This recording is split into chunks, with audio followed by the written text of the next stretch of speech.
أعوذ بالله من الشيطان الرجيم. بسم الله الرحمن الرحيم. الحمد لله رب العالمين، الرحمن الرحيم، مالك يوم الدين. إياك نعبد وإياك نستعين. اهدنا الصراط المستقيم، صراط الذين أنعمت عليهم غير المغضوب عليهم ولا الضالين. بسم الله الرحمن الرحيم. ألف لام ميم. ذلك الكتاب لا ريب فيه هدى للمتقين الذين يؤمنون بالغيب ويقيمون الصلاة ومما رزقناهم ينفقون والذين يؤمنون بما أنزل إليك وما أنزل من قبلك وبالآخرة هم يوقنون أولئك على هدى من ربهم وأولئك هم المفلحون. صدق الله العظيم. بسم الله الرحمن الرحيم. السلام عليكم ورحمة الله وبركاته. الحمد لله والصلاة والسلام على رسول الله وعلى آله وأصحابه ومن تبعه ووله. رب اشرح لي صدري ويسر لي أمري واحلل عقدة من لساني يفقهوا قولي. اللهم لا تدع لنا ذنبا إلا غفرته ولا حما إلا فرجته ولا دينا إلا قضيته ولا عيبا إلا سترته ولا حاجة من حوائج الدنيا إلا قضيتها ويسرتها يا رب العالمين. Amma ba'du. Bila syukur pada Allah Subhanahu Wa Taala. Apa khabar semua sahabat-sahabat sekalian? Mungkin ada yang baru selesai solat maghrib, ada yang tengah berzikir, ada yang baca Quran dan sebagainya. Minta maaf lah pada malam ni kita bersiaran langsung secara live daripada bumi Perak, Darul Rizwan. Dan insya-Allah pada malam ni kita akan bicarakan tentang soal jawab. Kalau sahabat-sahabat ada persoalan-persoalan yang mampu saya jawab, saya akan cuba jawab persoalan-persoalan yang akan diberikan mengenai hak-hak si mati dan hak-hak ahli waris bila berlakunya sesuatu kematian. Jadi insya-Allah hadirin mati Allah Subhanahu Wa Taala, apa salahnya secara free dan percuma saja cuba klik butang share tersebut dan kita share video ini. Moga mendapat manfaatlah kepada seluruh masyarakat. Kemungkinan kita tak ada nak tengok video saya ni, ada kerja dan sebagainya, nak makan malam, nak buka puasa dan sebagainya. Cuba share dulu video ni dan insya-Allah lepas ni boleh tengok balik. Dan apa yang penting ialah pada malam ni kita bersiaran langsung, bukan sekadar bicarakan tentang ilmu faraid, tapi dalam masa yang sama saya mewar-warkan kepada seluruh para muslimin muslimat yang mempunyai hati budi, keuangan yang cukup dan rasa gembira pada hari ini sebab Perdana Menteri ayahanda telah menyebut bahawa 10 Jun insya-Allah boleh rentas negeri. Cuma ingatan hamba dan ingatan kepada semua diri sendiri, iaitulah kelonggaran yang diberi jangan disalahgunakan. Sebab diberi amaran kalaulah berlaku peningkatan kes COVID-19 di kawasan yang tersebut akan dilaksanakan PKPP. Perintah Kawalan Pergerakan diperketatkan. Jadi jaga-jaga. Ya, moga kelonggaran diberikan tersebut idza dhaqal am ittasa'. Bila sempit satu perkara diluaskan dan jangan sampai dah luas tu disempitkan balik. Jadi moga-moga kita gunakan kebebasan kelonggaran diberikan tersebut dengan sebaiknya insya-Allah. Baik. Hadirin mati Allah Subhanahu Wa Taala sekalian, pada malam ni tolong share dulu butang share tu, share, dan insya-Allah kita bersama-sama ialah untuk menyumbang kepada Pondok Al-Iman yang diasaskan oleh Fadil Ustaz Arman. Berada di Sungai. Kalau tuan-tuan pergi ke Sungai, exit tol Sungai tersebut ada restoran bambu. Restoran bambu ni terkenal lah, memang penuh sokmo orang. Kalau pergi lambat kot memang nak parking payah. Depan dengan restoran bambu ni ada jalan besar. Seberang sana tu itulah Pondok Al-Iman yang diasaskan Al-Fadil Ustaz Arman. Jadi bagi sesiapa yang nak menyumbang RM5, RM1, RM10 sekalipun untuk pembinaan Surau Al-Iman, pakar-pakar menyumbanglah tuan-tuan Allah Subhanahu Wa Taala sekalian. Apa salahnya kita keluarkan sedikit harta benda kita ni untuk saham kita di akhirat Allah Subhanahu Wa Taala. Apa yang penting dua perkara pada hari ini ataupun tiga perkara. Bila yang masuk, saya ucapkan terima kasih, tolong share. Yang kedua, tolong infak. Yang ketiga, tolong catat apa yang kita bincangkan pada malam ni, insya-Allah. Kalau siapa-siapa yang nak bertanya boleh bertanya. Kalau soalan tu mudah, hamba boleh jawab, hamba akan jawab. Kalau tak boleh, kita akan refer pada sahabat saya Al-Fadhil Ustaz Izzat Ridwan daripada Jabatan Kehakiman Negeri Sembilan. Orang terror ni, boleh tanya pada dia. Dan juga kepada, minta maaf, Din HQ, khatib kita, IG tak boleh guna lagi, tak boleh nak tu. Jadi tolong ejah dengan IG, apa hamba disekat daripada live di IG, insyaAllah. Baik, pada malam ni hadirin mati Allah Subhanahu Wa Taala sekalian, kita kena ingat bilanya berlakunya kematian seseorang, dan kita ni tidak akan hidup lama. Ada hayat yang Allah Subhanahu Wa Taala berikan kepada kita, sama ada hayat tu sekejap ataupun hayat itu panjang ataupun sederhana, ataupun macam mana kadar umur yang Allah Subhanahu Wa Taala berikan kepada kita. Hakikatnya kita akan pergi meninggalkan dunia yang fana ini. Sebab dunia ni darul fana, tempat yang akan binasa. Tapi darul qarar ataupun darul baqa, tempat yang kekal lah akhirat Allah Subhanahu Wa Taala.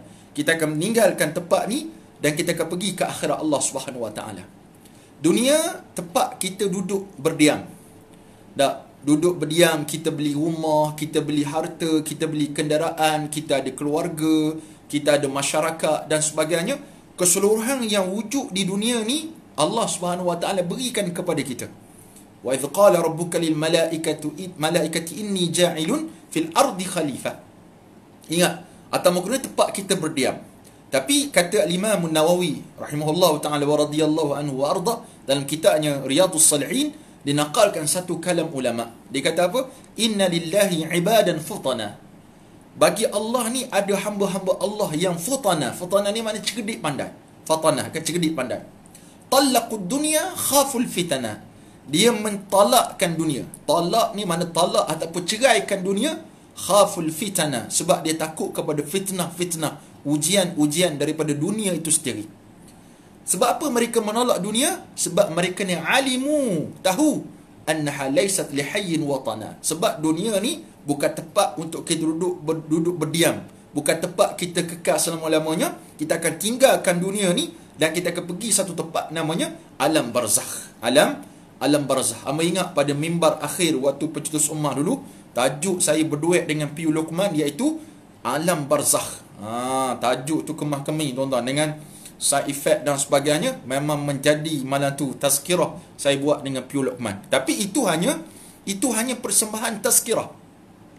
Dan sekarang ni saudara Norman Hakim, dia buat challenge pakai kain kapan. Challenge tu sangat bagus tuan-tuan. Siapa nak buat boleh buat. Daripada challenge latih, challenge ngaruk tu, baik buat challenge pakai kain kapan untuk persediaan untuk kita menuju kematian. Baik, kita fokus kepada tajuk kita pada hari ini, tentang hak-hak seorang si mati. Orang mati pun ada hak juga. Jangan ingat bila mana mati tak ada hak. Ada hak. Dan hak-hak ahli waris bila mana berlakunya kematian. Tuan-tuan minta Allah Subhanahu Wa Taala sekalian, ada siapa dekat sini yang duduk dengan saya sekarang ni dan yang sedang menonton video saya ni, adakah kita pernah terfikir satu masa nanti kita akan pergi meninggalkan dunia ini dalam keadaan kita bersedia ataupun kita tidak bersedia, dalam keadaan keluarga bersedia ataupun keluarga tidak bersedia, ataupun bersedia, dua-dua bersedia, kita bersedia, keluarga bersedia, ataupun dua-dua tidak bersedia, ataupun salah seorang saja yang bersedia.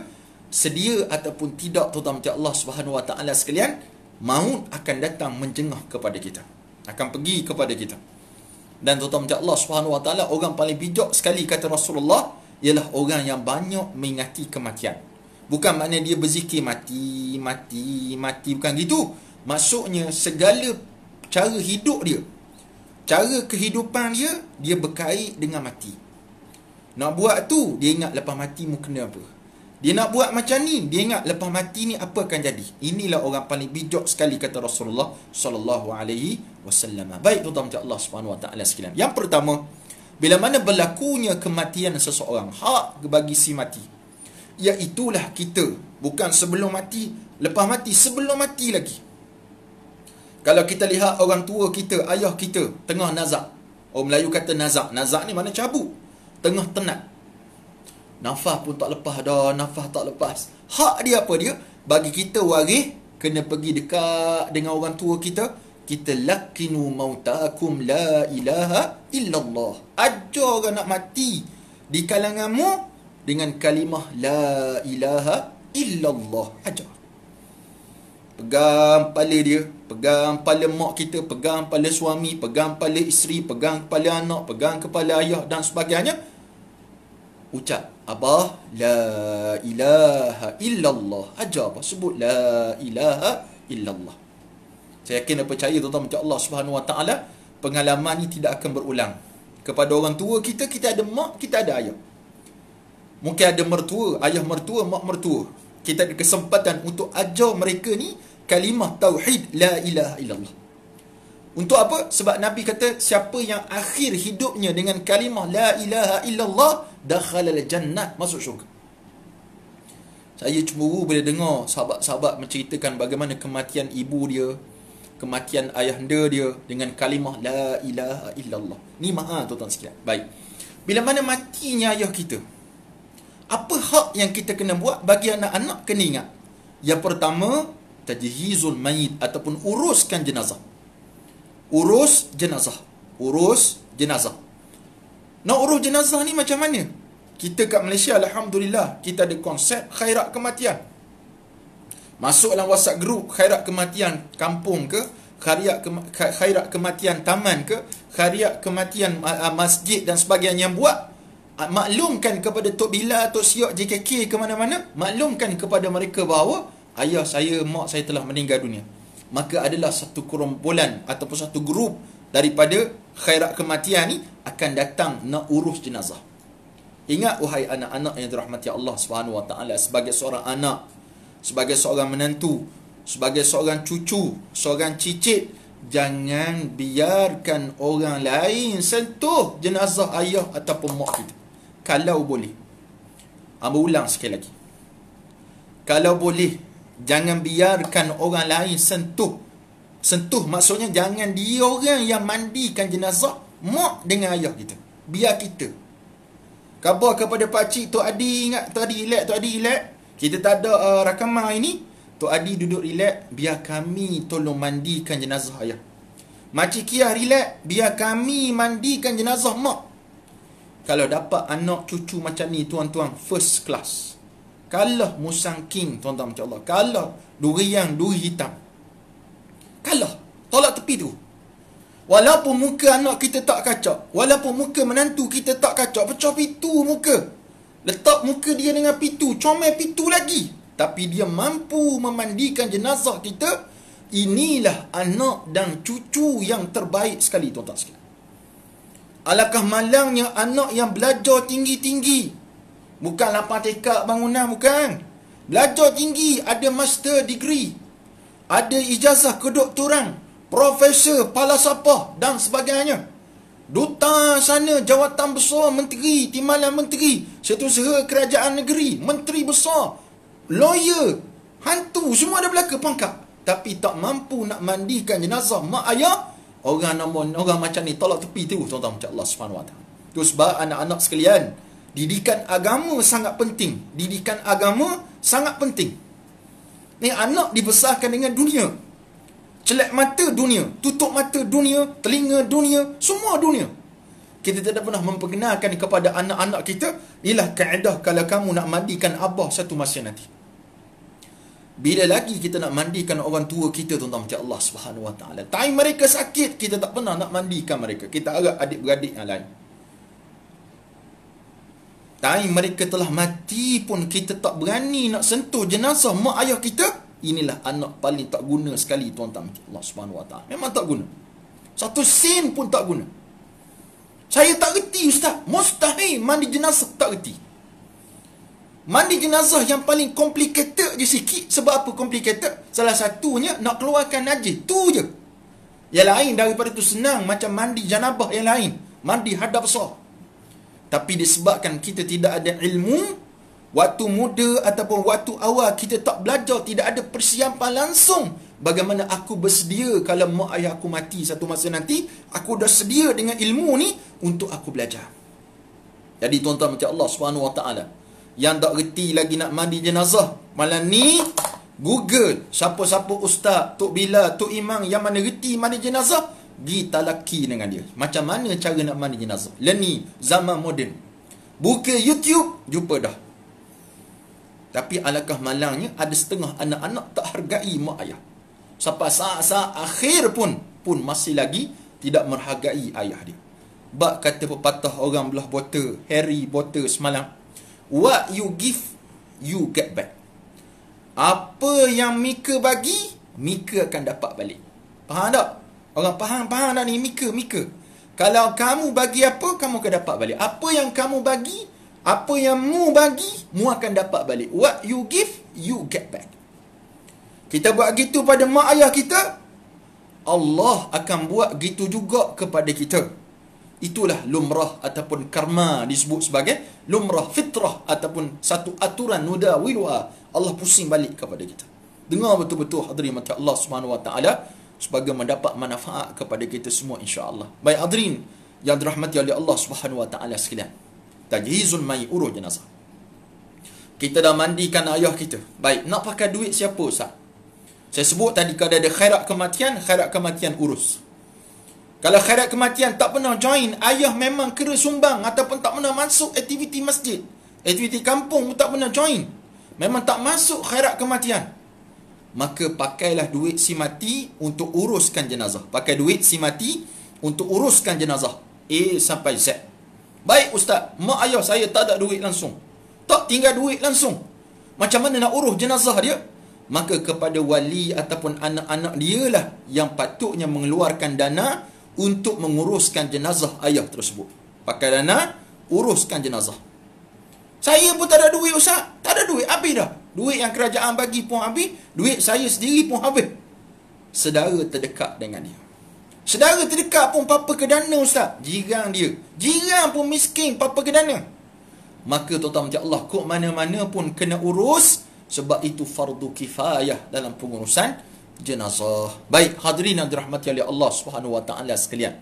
Saya sebut nombor satu tadi, hak bagi si mati, waktu sebelum mati dia kita ajar dia talqin, lakinu mautakum la ilaha illallah. Yang kedua hadirin mati Allah Subhanahu wa taala sekalian, selesai je dia mati, maka anak-anak uruskan jenazah. Ini anak yang paling baik sekali. Ustaz saya anak lelaki, ataupun ustaz saya anak perempuan. Ayah saya laki-laki Ustaz. Memanglah ayah tu lelaki, tak ada ayah perempuan. Boleh tak anak perempuan uruskan jenazah ayah? Tak ada masalah, silakan. Anak lelaki urus jenazah mak, silakan, tak ada masalah. Cuma ada certain yang perlu kepada orang perempuan uruskan, maka kita serah pada orang perempuan. Tapi jangan kita lepas tangan dalam pengurusan jenazah tersebut. Maka hadirin mati Allah Subhanahu wa taala sekalian, bila selesai je urus jenazah, apa lagi kita kena buat? Kafankan ayah kita. Satu hal pula Ustaz, saya tak belajar main kapal orang ni. Benda mudah je tuan-tuan.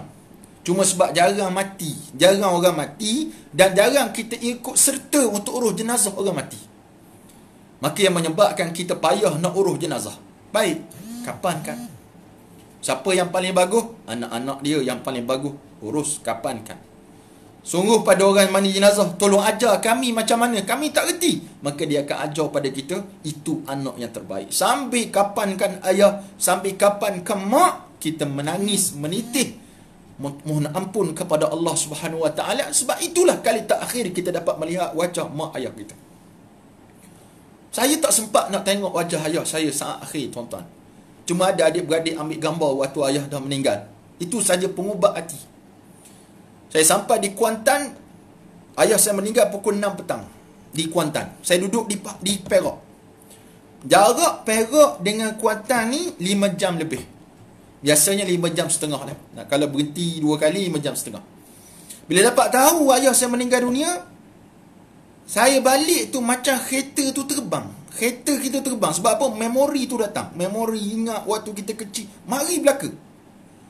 Air mata sokira. Tak. Berlinangan sungguh.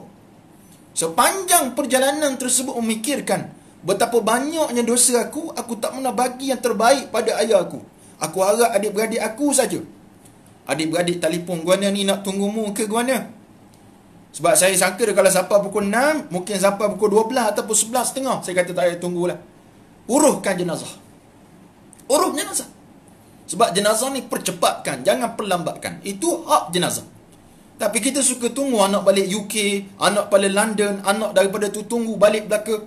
Berapa jam? 20 jam tunggu jenazah dekat ruang tamu. Itu tak bagus tuan-tuan, insya Allah Subhanahu wa taala. Urus. Saya sampai di tanah perkuburan tuan-tuan sekalian 11 lebih sebelum jam 12. Pergi tanah perkuburan, pergi. Sebab nak tengok kubur Abah kat mana. Sampai kat sana saya solat jenazah tuan-tuan sekalian. Bayangkan dalam keadaan teriak menangis kita ni, adakah kita dapat hidupkan balik mak ayah kita? Tak dapat dah. Tak dapat. Maka memori silam kita, memori dulu datang balik. Fikir balik, apa benda yang mu tak bagi kepada ayah? Maka bagi tuan-tuan yang masih lagi ada ayah, yang masih lagi ada mak, yang masih lagi ada orang tua, hargai mereka betul-betul tuan-tuan macam Allah Subhanahu Wa Taala. Sampai akhir hayat mereka ni. Urus jenazah. Baik kapan dah kapan. Sekarang tiba saat untuk kita solatkan jenazah tersebut. Yang ni pun paling menyedihkan tuan-tuan macam Allah. Minta maaf kita sebut. Kadang-kadang tanya siapa yang boleh jadi imam kepada jenazah ni. Mana waris terdekat dia. Mari duduk saf pertama. Saf pertama pun tak nak duduk. Nak duduk saf belakang. Sebab apa? Takut jadi imam. Ni yang paling fikir dah. Takut jadi imam. Kenapa takut? Niat tak reti. Kenapa takut? Salah, takut rokok. Tu sebab tuan-tuan macam Allah Subhanahu Wa Taala, kalau salah ini bukan salah anak-anak kadang-kadang. Salah orang tua sebab tidak beri didikan agama kepada mereka. Sampai saat-saat akhir tu pasal tengok lagi telefon ni macam mana nak baca Allah mafillahu ke fillaha. Nak baca apa? Sedangkan benda tersebut menjadi fardu kifayah kepada kita, dah ada dalam kepala dah. Sebaik-baik yang menjadi imam ialah waris paling dekat sekali. Siapa dia? Kalau yang mati itu isteri, anak suami dia. Kalau mati itu suami, jangan isteri dia jadi Aminah Waduk. Biarlah anak-anak dia. Anak-anak yang paling baik sekali, dialah jadi imam. Kenapa anak-anak tuan-tuan? Sebab anak-anak mengenali mak bapak dia, lebih dia kenal daripada tok imam masjid, tok imam surau yang menjadi imam kepada jenazah tersebut. Saat dia mengangkat takbir Allahu Akbar tu, waktu tu dia rasa sedap. Depan dia tu mak dia. Inilah solat yang terakhir untuk aku beri pada mak aku. Mak aku ni banyak dosa, ayah aku ni banyak dosa. Waktu tu tuan Allah Subhanahu Wa Taala, kita akan minta kepada Allah, bukan main-main pada waktu tu. Kita minta sungguh-sungguh kepada Allah Subhanahu Wa Taala dengan doa kita. Dengan kita banyak dosa, kita doa kepada Allah Subhanahu Wa Taala agar Allah terimalah ampunkan dosa mak dan dosa ayah kita. Tapi alangkah malangnya bila mana tok imam kata siapa nak jadi imam, masing-masing tunduk kepala. Marilah tok imam duduk solat. Tok imam nak laju, ada 5 orang mati hari ni. Allahu Akbar, Fatihah.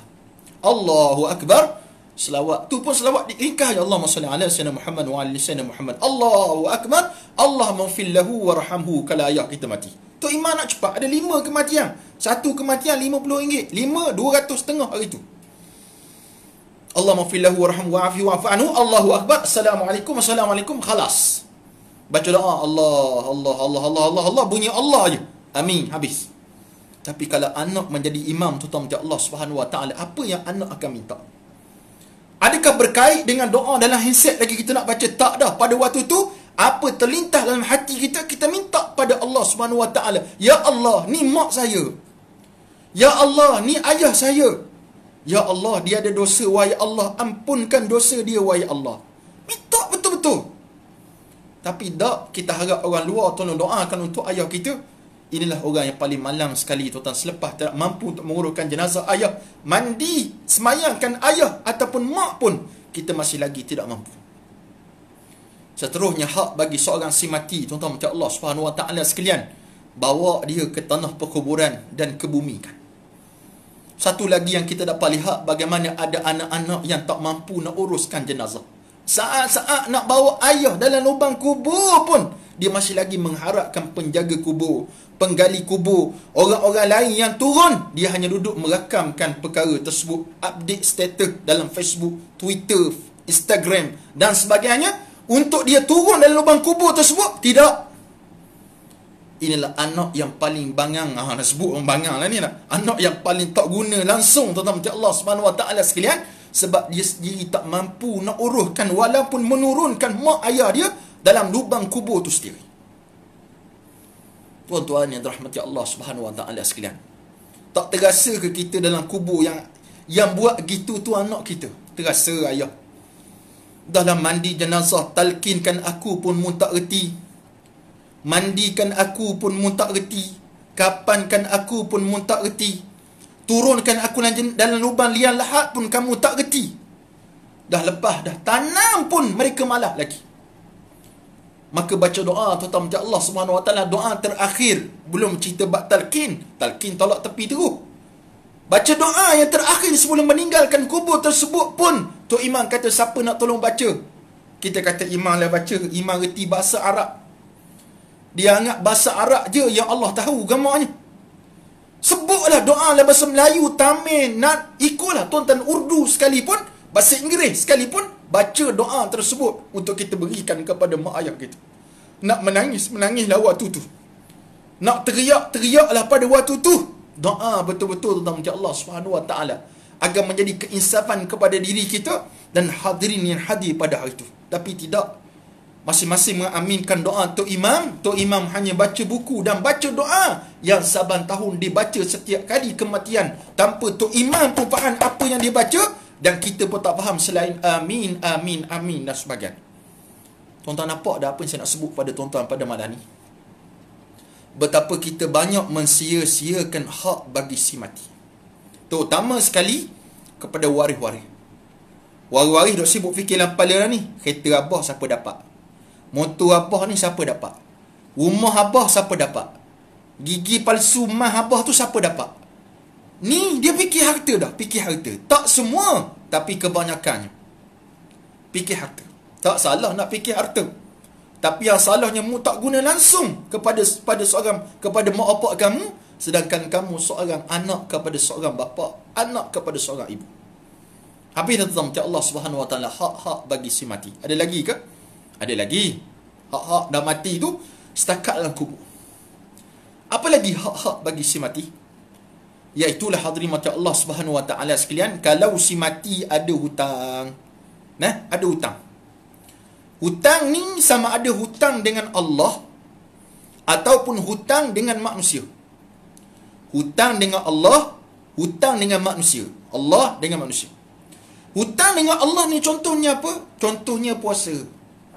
Ayah kita Ramadan tahun ni dia tak puasa sehari sebab dia sakit ternak. Maka kita sebagai seorang ayah, seorang anak, keluarkan bayaran fidyah, gantikan puasa ayah yang tak puasa tersebut. Sebab hutang dia dengan Allah. Pakai duit siapa? Pakai duit si mati. Duit apa? Duit si mati. Apa lagi hutang dengan Allah? Contoh, ayah kita duit banyak tapi sakit, selalu sakit. Pergi sana sakit, sini sakit, sakit sesokmo-sokmo. Dia tak mampu nak menunaikan haji. Maka hutang dia dengan Allah Subhanahu Wa Taala, kita kena buat badal haji kepada dia. Kalau kat sini siapa nak badal haji, ada Ustaz Asran Azrijal, ada Ustaz Ali Sabri, ada Ustaz Fakhrul. Amalah ustaz-ustaz yang buat badal haji. Tuan-tuan pilihlah. Jangan pilih yang paling murah, sebab yang murah ni kadang-kadang nipu saja. Sekarang ni package badal haji, saya tak silap saya 1,800 ataupun 2,000 sekarang. Tak silap saya lah, saya pun tak buat yang tu. Cumanya Ustaz Yazid Rumbali pun buat badal haji. Boleh gunakan ejen-ejen ni untuk kita badalkan haji mak ayah kita. Buat, itu hutang dengan Allah Subhanahu Wa Taala. Ayah kita ada nazar. Dia kata kalau berhenti COVID-19 ni, ayah nak sembelih seekor kambing. Berhenti sungguh COVID-19, tak ada langsung COVID-19 dekat Malaysia contoh. Mati ayah, terkejut. Maka wajib kepada anak-anak keluarkan daripada duit si ayah tersebut untuk sembelih seekor kambing. Ingatnya barat nazar, bila seorang itu bernazar, saya bernazar untuk sembelih seekor ayam. Sembelih seekor ayam dan saya nak masak. Saya haram makan ayam tersebut. Bukan hukum ayam tu haram. Saya yang bernazar ni haram makan, dan anak-anak orang tanggungan saya pun haram makan ayam tersebut. Kena bagi orang lain. Kena ingat dah. Barang nazar ni, jangan pula kita dulu nombor satu makan. Tak boleh makan. Itu hak. Ada orang tanya, Ustaz, duit orang bagi dalam tabung. Ayah mati, mak mati, ada tabung. Contohnya, tabung. Minat ayat. Ada tabung. Tabung apa? Tabung untuk derma atau sumbangan orang ramai. Tabung tersebut, apa fungsi dia, Ustaz? Ni soalan. Kalau tuan-tuan tak tanya saya cuba tanya sendiri-sendirilah. Senang sikit. Nampak tak ada soalan langsung ni yang tanya. Semuanya hebat-hebat belaka. Alhamdulillah Rabbil Alamin. Okey. Saya nak sebut nama Allah. Duit sumbangan orang yang orang bagi pada kita, bukan bagi pada kita, bagi kepada si mati. Tapi si mati tak boleh guna duit tersebut sebab dah mati. Kalau si mati boleh guna, maknanya dia tak mati lagi. Kita yang mati. Nah, duit yang dia bagi ada dapat 1,000, ada 200, 1,200, 20,000. Dah banyak lah. Kadang-kadang orang bagi banyak. Kalau yang mati tu orang kaya, kayalah dia dapat. Kalau mati tu orang miskin, mungkin ada orang bagi sumbangan ratusan ringgit. Ratusan ringgit ni untuk apa, Ustaz? Baik. Duit tersebut, tuan-tuan macam Allah SWT, boleh tuan-tuan gunakan untuk pengurusan si mati. Pengurusan si mati macam mana? Contohnya nak bayar, kalau dia tak ada khairat kematian, kita nak bayar van jenazah, boleh pakai duit tu. Kita nak buat apa lagi? Kita nak buat kita nak buat kenduri, contoh. Kenduri, orang Melayu kan suka buat kenduri. Orang mati pun dia buat kenduri. Contohnya nak buat tahlil, nak bagi makan-makan orang. Ya, pakai duit yang orang sumbangan. Boleh pakai duit tersebut. Boleh tak Ustaz, ahli waris dah pakai dah duit tu, kita dah bayar macam-macam, nak ada baki lagi, boleh tak ahli waris ambil duit tersebut? Jawapannya boleh. Jawapannya boleh.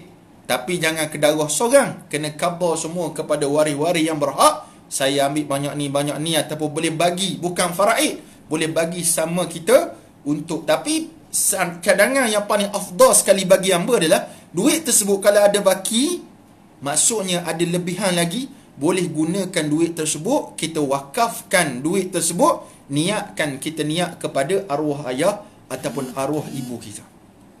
Macam pada malam ni, hamba iklankan kepada tuan-tuan sumbangan untuk pembinaan surau Al-Iman di Madrasah Al-Iman Sungkai, Ustaz Arman kat situ. Tuan-tuan, duit tu boleh wakaf kat situ. Duit yang orang bagi derma tu boleh wakaf kat situ. Jangan usik duit pusaka ayah lagi. Kita boleh pakai duit tu, pakailah duit tu. Macam isu baru ni yang viral, kisah kematian seorang pelakon popular.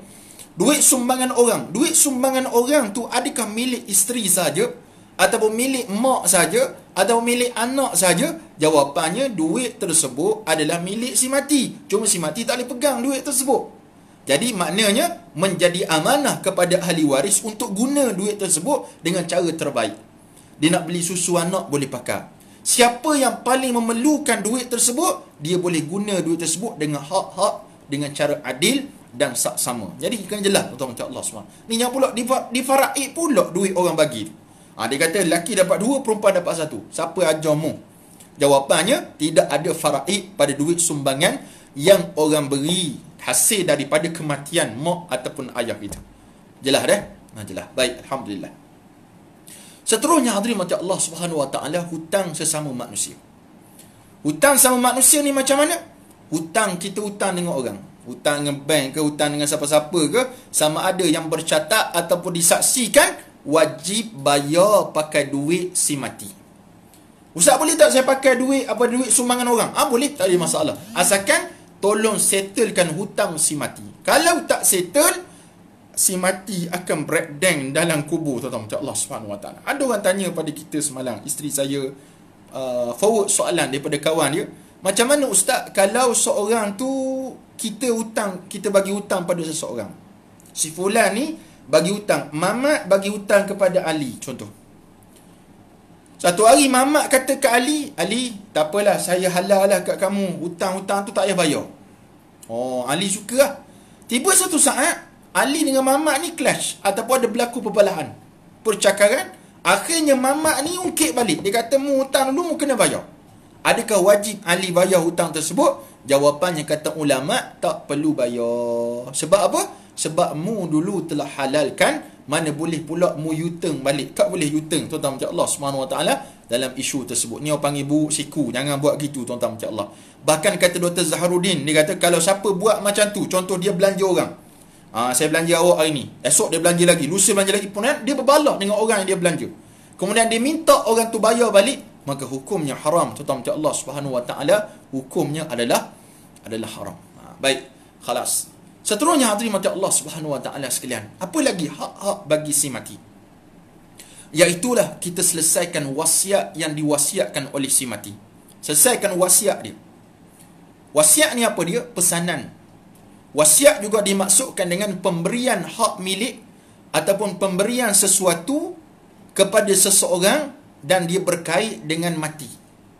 Saya sebut dah banyak kali dan isu ni. Contohnya, kita khabar kepada anak kita, kalau abah mati satu masa nanti, kalau abah tak ada di dunia ni satu masa nanti, kamu dapat ini, dapat ini, dapat ini. Ataupun kita kata si Fulan, kamu akan dapat ni kalau saya mati nanti. Maka ini disebut sebagai wasiat. Wasiat ni hadirin mati Allah Subhanahu Wa Taala sekalian, kita kena perjelaskan dengan sejelas-jelasnya agar tidak terkeliru. Sebab ada orang kata wasiat boleh mengcover ataupun boleh mengconquer faraid. Ini salah. Ada yang kata kita boleh buat wasiat. Dalam wasiat tersebut kita tulis si Fulan dapat banyak ni, anak lelaki dapat banyak ni, anak perempuan dapat banyak ni. Kadang-kadang kita boleh buat anak lelaki dapat sikit daripada anak perempuan. Ada orang cakap macam tu dalam wasiat. Ini orang paling tak pandai sekali, tuan-tuan macam Allah. Bukan sekali, banyak kali. Nak niaga tapi tak pandai. Wasiat lain, faraid lain. Ingat wasiat lain, faraid lain. Tapi dia saling berkaitan antara satu sama lain. Apa kaitan dia? Wasiat kena settle dulu. Saya ulang sekali lagi. Wasiat lain, faraid lain. Apa dia? Wasiat lain, faraid lain. Cuma dia saling berkaitan. Dekat-dekat. Wasiat kena settle dulu, baru dia pergi kepada faraid. Wasiat settle dulu, baru pergi kepada faraid. Wasiat settle macam mana?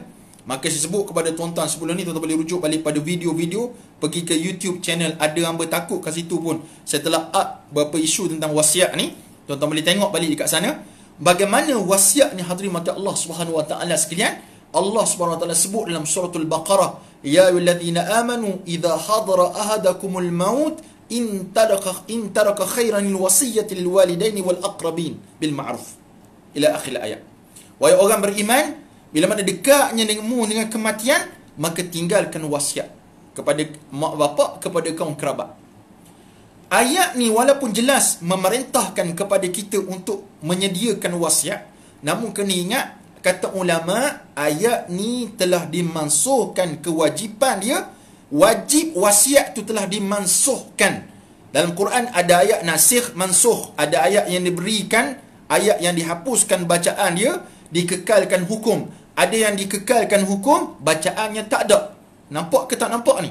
Saya bagi contoh. Allah kata, ya ayyuhallazina amanu la taqrabus salat wa antum sukara hatta ta'lamu ma taqulun. Wahai orang beriman, jangan kamu dekati semayang. Mana jangan kamu semayang sampai kamu tahu, wa antum sukara, sedangkan kamu sedang mabuk, hatta ta'lamu ma taqulun, sampai kamu tahu apa yang kamu baca.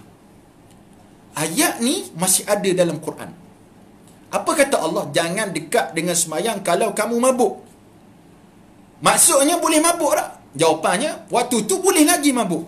Tapi bila mana turunnya ayat yang lain, Allah kata, rijsun min amali syaitan innamal khamru wal maisir wal ansab wal azlam rijsun min amali syaitan fajtanibu. Bila turunnya ayat ni, maka telah memasukkan ayat ataupun hukum dalam urusan la taqrabus salah wa antum sukara hatta ta'lamu ma taqulun. Boleh faham tak boleh faham?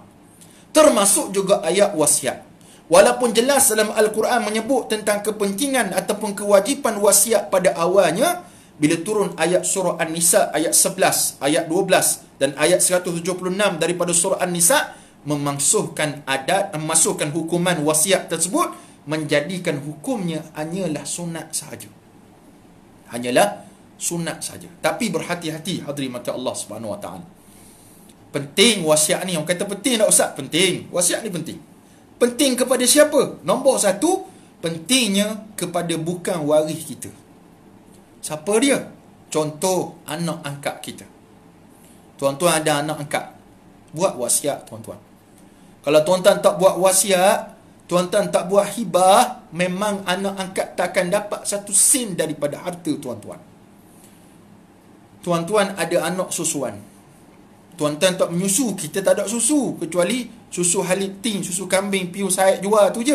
Tu pun bukan susu orang, susu kambing. Tak boleh jadi anak susuan kita.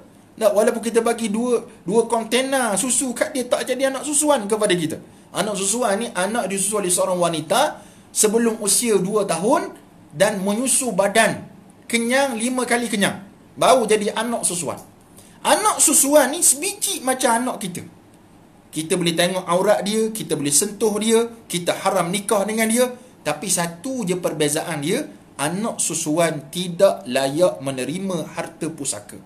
Maka kita tinggalkan wasiat kepada mereka ini. Maka hak wasiat ni yang paling utama sekali kita berikan kepada bukan waris kita. Boleh jelas tuan-tuan sekalian? Kepada bukan waris kita. Kena tunaikan.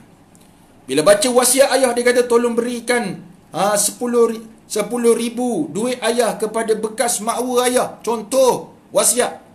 Ni anak baca ni. 10,000 bekas makwa ayah pertama. Yang kedua 2,000 bekas makwa yang kedua. Gatal sungguh ayah dia tuan-tuan macam Allah Subhanahu Wa Taala sekalian. Maka wasiat tersebut wajib kita buat tak? Ya, kena buat. Selagi mana wasiat tersebut tidak lebih daripada 1/3 harta ayah.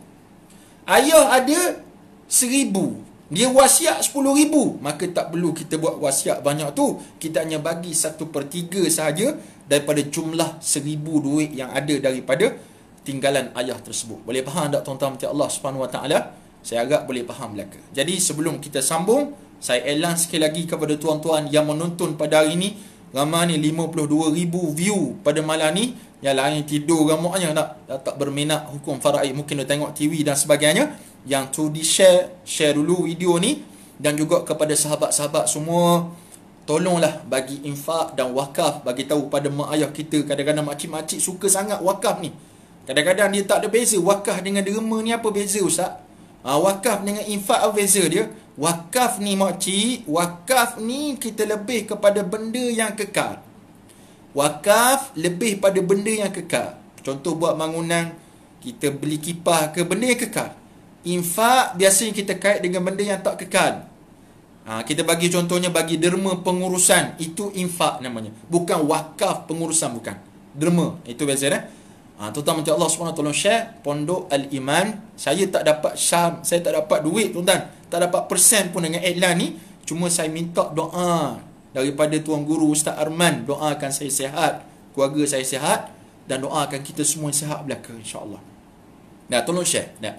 Baik, tuan-tuan minta Allah SWT sekalian, wasiat kepada ahli waris boleh ke tak boleh? Jawapannya boleh. Jawapannya boleh. Cuma wasiat kepada ahli waris hukumnya sunat sahaja, tak wajib. Sunat. Sama ada dalam wasiat tersebut kita nyatakan bahawa kita nak bagi harta kepada si fulan, boleh kita buat. Tidak ada larangan. Walaupun asalnya Nabi kata la wasiyata liwarisin, tidak ada wasiat kepada ahli waris. Ni asas.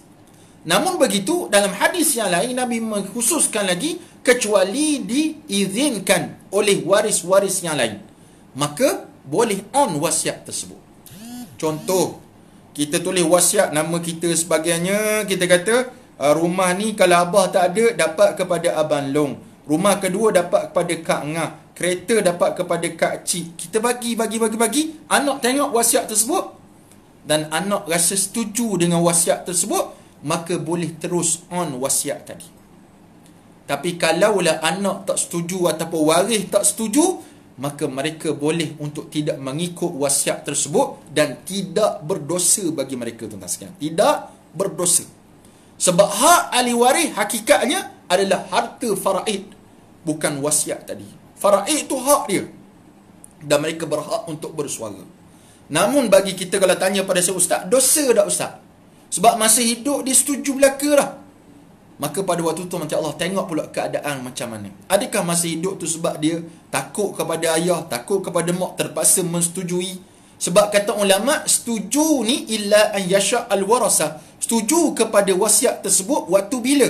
Adakah waktu buat wasiat ataupun selepas matinya pembuat wasiat? Jawapannya selepas matinya pembuat wasiat. Waktu tu baru dia ambil kira sebagai setuju ataupun tidak kepada wasiat tersebut. Jelas tuan-tuan macam Allah SWT sekalian. Jangan kita kelang kabut, jangan kita rasa pening dalam isu wasiat tersebut. Ikutilah kuliah-kuliah Al-Fadil, Ustaz Husairi Saleh, Ustaz Tirmizi, Ustaz Salahuddin Ayahwan, Ustaz Abdul Halim, Ustaz dan sebagainya. Banyak lagi lah ustaz-ustaz dalam Facebook ni yang membuat kuliah live tentang faraid, wasiat, hibah dan sebagainya. Mengaji. Ustaz Akmal ada mengaji dengan mereka tuan-tuan macam Allah SWT. Mengaji dengan mereka tak salah untuk kita menambah ilmu pengetahuan. InsyaAllah kita berhenti setakat ni dulu pada malam ni. Panjang lagi kita bahaskan hak-hak. Lepas ni esok kita bahas pula hak-hak seorang ahli waris. Apakah hak-hak mereka dalam menerima pusaka yang ditinggalkan oleh si mati, insyaAllah. Jadi sekadar itulah, terima kasih saya ucapkan bagi yang sudi share video saya live ini pada malam ni, yang sudi menderma kepada Pondok Al-Iman, muassasah Pondok Al-Iman di Sungkai tersebut. Sebut tadi Pondok Ustaz Arman ni berdepan dengan restoran bambu dekat Sungkai. Tuan-tuan boleh pergi kat sana, insyaAllah. Tengok pondok, alhamdulillah semakin maju pondok tersebut. Sekadar itu daripada saya. Wassalamualaikum warahmatullahi wabarakatuh.